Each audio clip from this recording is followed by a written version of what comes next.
Ang tinaguriang Pinoy Sakuragi ay gustong-gusto ng makabalik sa Philippine Basketball Association at maraming mga fans ang nagtatanong kung kailan ba siya makakabalik sa PBA.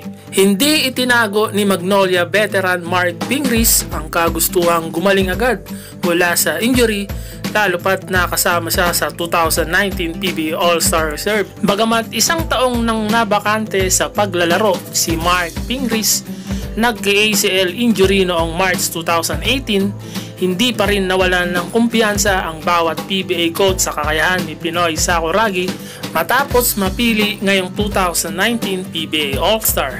Mas lalong madadagdagan ang motivation ni Mark Pingris na makapaglaro sa PBA All-Star dahil gaganapin nga ito sa Pangasinan kung saan siya nagsimulang maglaro ng basketball.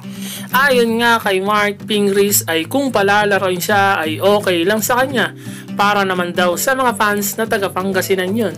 Tungkol naman sa estado ng pangangatawa ng dating Gilas Pilipinas member, inilahad nito na umaayos na ang kanyang kalagayan at nakakatakbo na rin, na nangangahulugang nalalapit na ang kanyang pagbabalik sa PBA at kung maaari nga ay makapaglaro rin siya sa ating national team na Gilas Pilipinas. So yun lang mga ka-BM, malapit na nga si Mark Pingris makabalik sa Philippine Basketball Association.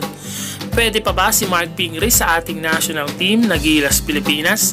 Comment down below mga ka-BM at maraming salamat sa lahat ng mga sumusuporta sa channel na to. So yun lang mga ka-BM, peace out.